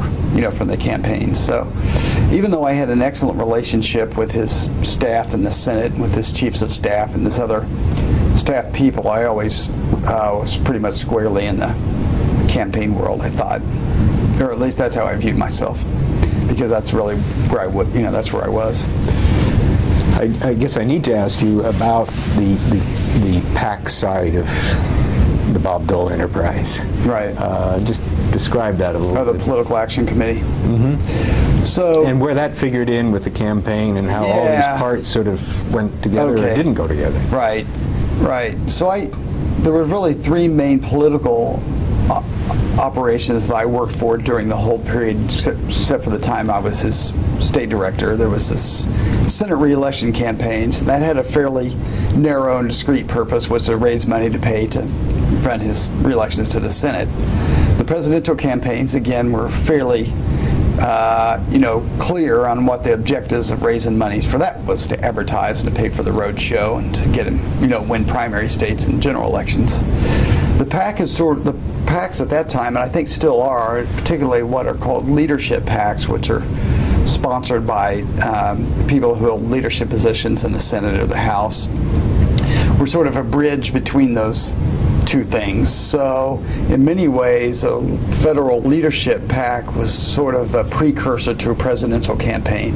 It gave a potential candidate the ability to raise money that he could use both to give to other candidates to help get them reelected and to subsequently build up chits that presumably could be traded in later on a presidential campaign. And it also gave you the ability to pay for your travel to go and campaign and get that earned media and to raise the money for other candidates, again, to earn their obligations to you, which you may or may not call in later, or and for the good of the party, which was largely his motivation. And it also gave the ability to hire staff that you could use as political operatives to help candidates at the local level, and in many cases those same people became operatives for the presidential campaign. So it was sort of, the PACs are sort of a stalking horse, or they take the place of a formal presidential campaign, perform many of the same functions, but provide you the economic support to travel, support other candidates, and to keep your, raise your profile while you're either running for president or preparing to run for president. You know, so it's sort of a political operation to operate, you know, a bridge in between campaigns, if you will. But I think they're quite widely, at the time, they were very widely used to finance political activity. I guess skeptical people say all this money going around and all this activity and whatnot can easily make me uncomfortable. Did you ever sense with the Dole operations that these were anything but above board? No, not really. I mean, we were all, you know, it was all operating within the laws that existed at the time, arcane as they may be. And there were a lot, it would be dishonest to say there weren't some significant loopholes in the campaign law that allowed, you know, some things that otherwise would not have been possible to do. But, you know, one of the things that was most remarkable about Senator Dole during this whole period, and I think, you know, I don't know how he was able to do this, but to his credit, he never engaged in fundraising, never asked anybody for money. Like, typically candidates for any office, a large part of their job is to sit at a desk with a list of people and get on the phone and ask those people for money. And I think that was something he was never comfortable doing, and he never did, as far as I know.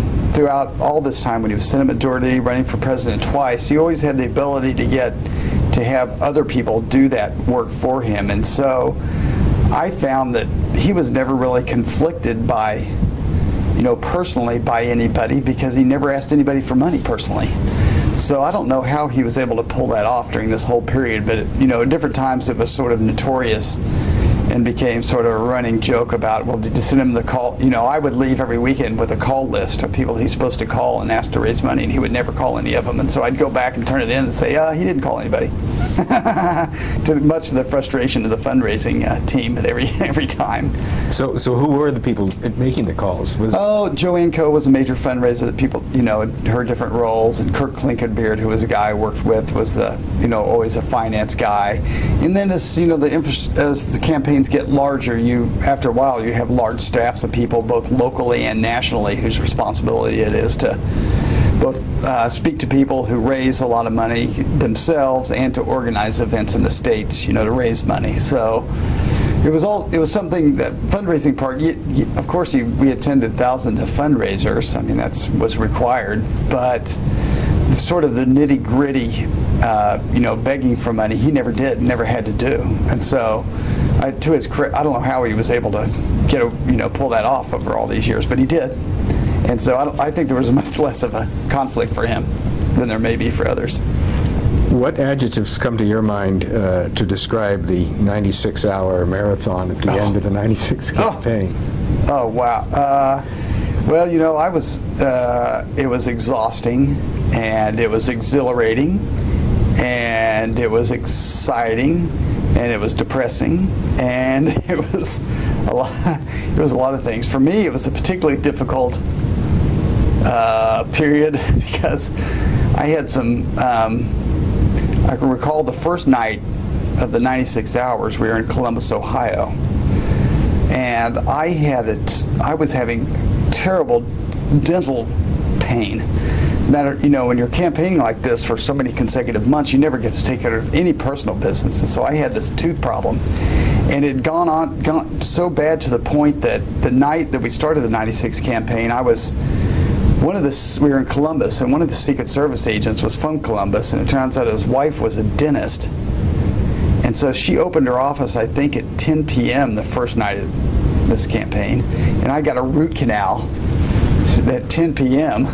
on the beginning of the 96-hour campaign. And so that was a nightmare. And so I went through that whole period with having just had a root canal on top of having campaigned nonstop for 12 months on top of, you know, not sleeping. So it was, you know, the only thing that was, you know, really kept me going was that I knew it was going to end. You know, that I knew, and I could, you know, sort of count the hours until it was going.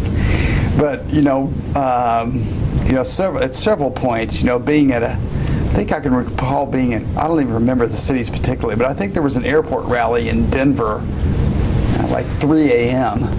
and there was just thousands of people there, and I couldn't believe that these people had showed up, you know, for this in the middle of the night, and it was cold. And I live in New Jersey now, and another moment I recall that was quite remarkable was the TikTok Diner, which is in New Jersey. It's a typical diner off a highway. And again, I think we were there at 6 a.m. and there was just tens of thousands of people showed up in the basically in the middle of the night for a political rally. So the whole idea of trying to campaign for 96 hours straight was just ridiculous on the face of it. But then when he decided that he wanted to do it, we're all just sort of along for the ride. So, for bits, I really didn't sleep the whole period, just for bits and pieces. I would lay down on the floor of the plane and try to sleep for like 15 minutes at a time, but I really couldn't because I was in such pain, physically also. So, at several points I had some interesting hallucinations, and it was an extreme condition, but I kept going. I made it. It started in Columbus, and where did it end? I think that's a good question. I think it ended in Kansas. I think. But the 96 hours really wasn't the end, because it ended the morning of Election Day, and we still had to go through Election Day and Election Night. So I think I counted up at one time that I actually was awake 112 hours straight before I actually went to bed on Election Night. So a fitful sleep because we had just lost. So that was very difficult. But it was a great exercise in extreme behavior to sort of push, see how much the human body and the mind can, take without breaking. And so we all, I didn't go mad. So I thought I sort of won, that I had finished the campaign, not, been driven to the asylum. Did you and the senator ever get sort of closure at the end of the 96 campaign? Yeah, I think we did. Although I went, I stayed on and worked for him a very short period after that. But we really did. I decided to go sort of take a sabbatical, not immediately, but probably 6 months after that. And I went to stay in Arizona for several months to try to get as far away from, that whole traumatic and exhilarating exercise that had occurred. And before I left, he threw a dinner for like a going away dinner where he invited all of our closest friends, mine and some of his, at the Watergate Hotel, and there was a few hundred people there, and it was sort of like a going away party that he threw for me. So I thought that was sort of a way, I think, of him saying goodbye, although I never really left and I'm still around. But that was sort of the end of that relationship that had started 12 years earlier. So just comment a bit on your own personal life during that period, or was that on hold the whole time? Or yeah, pretty much on hold the whole time. I never really had any, I had kept apartments, but I traveled full time, so I was never really able to have girlfriends or long-term relationships during any of that period because I was just gone, and mostly on the weekends. So it was really tough to have a personal life almost for that entire period. And my apartment was really the place I just kept my clothes so I could go back, exchange them for the next trip. So it wasn't much of a home, but it was a good storage. So, so I really didn't have, developed much of a personal life at any of that time. I stayed single the whole time, never got married until, although as a matter of fact, just last week I was with my wife in New York, and Senator Dole was at an event, and he introduced me to some other people from Kansas that he knew were at this event, and we were sort of reminiscing about the 96 campaign. And my wife was there, who I had met on the 96 campaign. She worked for Dole for president as well. She was from New Jersey, which is how I got there. So his comment was, well, I lost, but Mike won. And so that's so I sort of feel that way because I met the woman I've now been married to 10 years. On the Dole 96 campaign. So that was there was a happy ending for me personally. After all those years of not having a personal life, I finally got one. So lucky for me. Characterize your work with Senator Dole since '96. Well, so I worked on his. He went to a law firm immediately thereafter, where I was consultant to the firm for a number of months, and one of the things he started doing at that time was doing a lot of overseas travel So, and he worked on a number of both client development, and also during that period he became chairman of a group that's called the ICMP, or the International Commission on Missing Persons. And so I was sort of an advisor to the ICMP, and so for the period of 97 and 98 and 99 and 2000, I think, was his chairmanship. Even though I moved to New York in 98, I still was able to arrange with my employer there that I could work with him on this ICMP project. So during that period, I traveled with him regularly to Europe and to the former Yugoslavia, Bosnia and Herzegovina, to work on that project, which was very fascinating, and was able to travel widely with him in Europe during that period. So the ICMP was really an organization that was, their goal was to try to help the families of the people who went missing during the Bosnian War. Some 30,000 people basically disappeared in a very short period of time, and most of them were murdered and buried in mass graves. And so he was there really to try to provide some comfort and closure to the families of those people.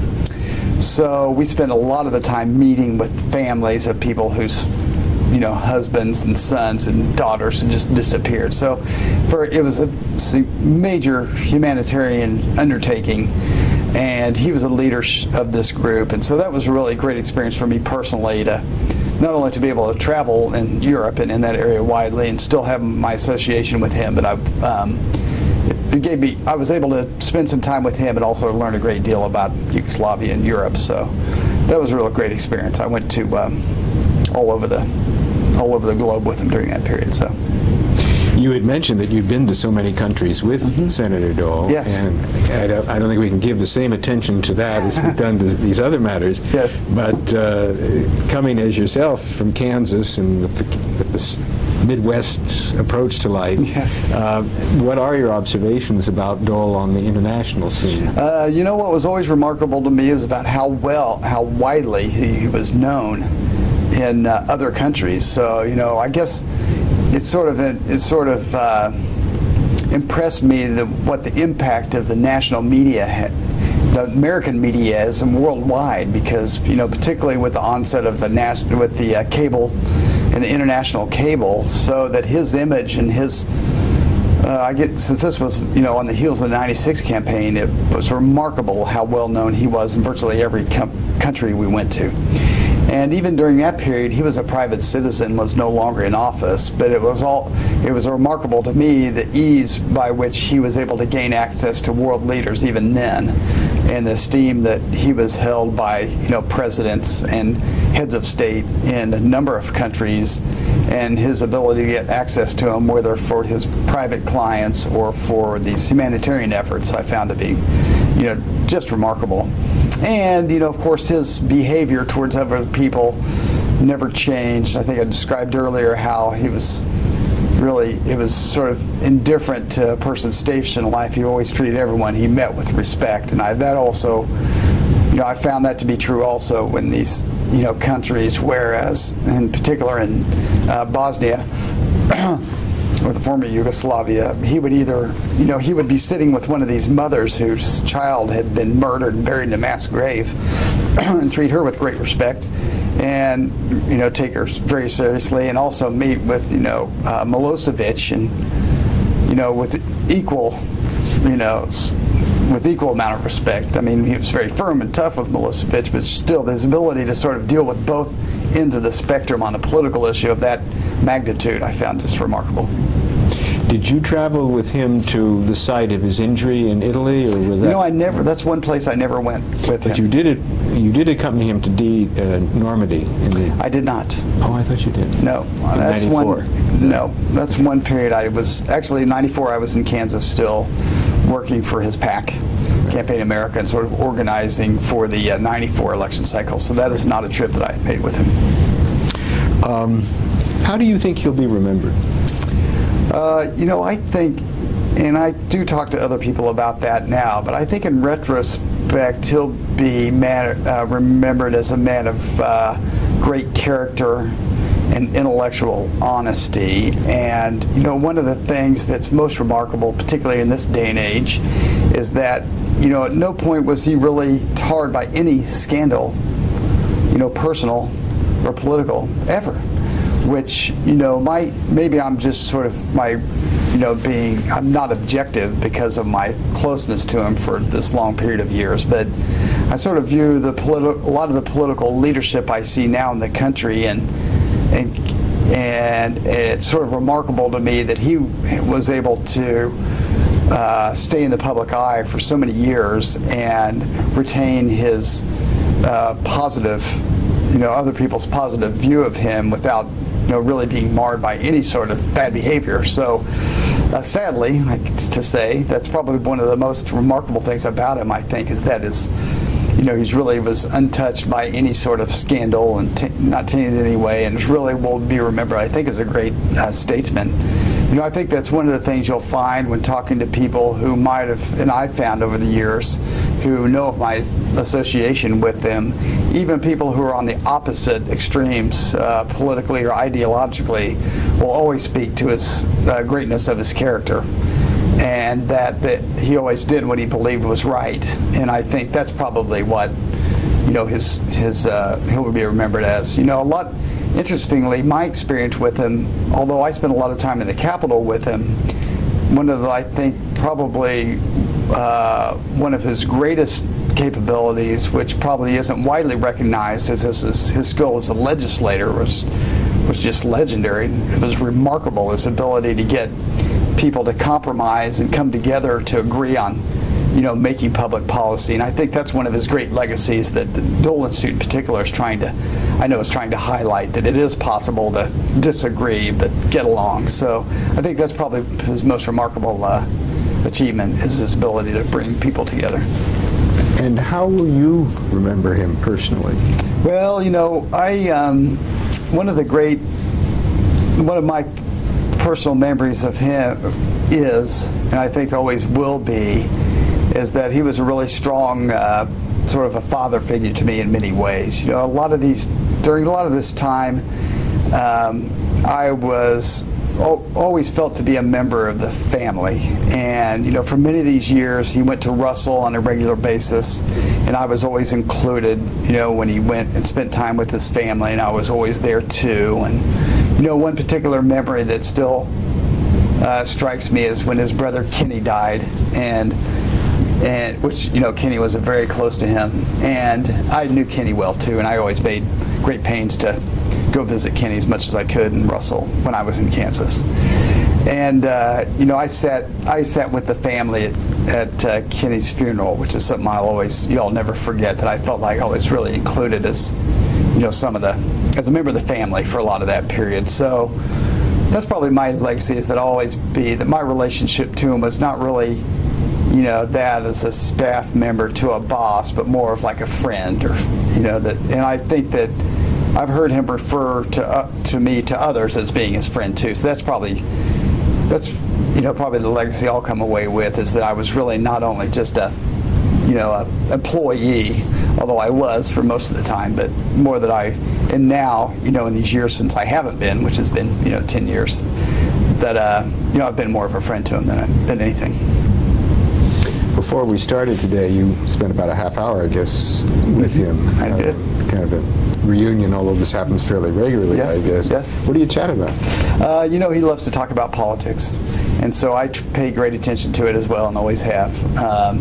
And in New York and New Jersey in particular, there's always something to talk about, politics-wise.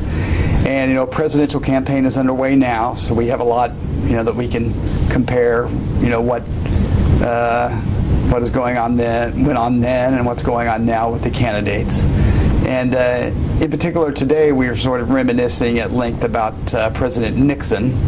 As a matter of fact, he made a copy of some handwritten notes that Nixon had made about Senator Dole's strengths as a candidate when he was running for president in '88. And so I reminded him on a couple of occasions where he and I had gone to Nixon's home in New Jersey and to talk politics with him. So that was sort of today's reminiscence. So, that's just an example. So we mostly talk about politics, and he always asks about my family. And I have children, so he always asks how they're doing and about my wife. So, and sort of planning for the future. For example, today he's going to go to Kansas, I think, in the next month or two. They've been trying to get him to go there, I think, for some time to dedicate a highway and a building that they named after him. So I told him I would, if he needed a sidekick, I would try to arrange my schedule to go with him, which I haven't done in 10 years. So. Something to look forward to. Yeah, right. So I thought I would have fun doing that. So, a lot of the times in the past, too, I helped organize an event for the Dole Institute here in Washington. So in the past couple of years, I was able to, we talked a lot about that, too, and planning that, so that was fun. But there's always politics to talk about, and he loves it. And he always pays very close attention to what's going on in the campaign. So do I, so we can always have something to talk about. Good. Have we left anything unsaid, do you think, today? Well, you covered a lot of territory. So, no, not that I can remark on, but, it's been... Any other comment or observation? Well, sort of the one that I made at the beginning, which was, one of the great satisfactions I've had in my life is not only my association with him, but that, a guy like him made it possible for a guy like me. I had lost my parents when I was very young and lived in Kansas and was, destitute in rural Kansas. Yet I had an interest in politics, and I sort of had a dream that I could, become active in it. And Senator Dole was sort of the dominant figure, so that was sort of what I hitched my dream to him. And the fact, it just shows what a great country America is, that I could have that dream and that it could actually come true to the extent that it has, and that I could have been able to develop this relationship with this, one of the towering figures of our time, I find just remarkable. And I've had a lot of personal success in my life since during the time I worked for him and since then, and I attribute much of it to the sort of his character and his things that he taught me about the right way to treat other people and a sense of fairness and a sense of moral behavior that's proper, that it's paid off for me too. So that sort of goes to sort of the father figure that he has been to me, and how he's always set an example, not as a powerful person in the world, but in the way that you treat other people that you meet, regardless of their station. So that's what I sort of try to remind myself every day in my everyday life, is to try to do that like he did. So that's good. Mm-hmm. That's very good. So I'm proud of that. Good. Okay. Thank you.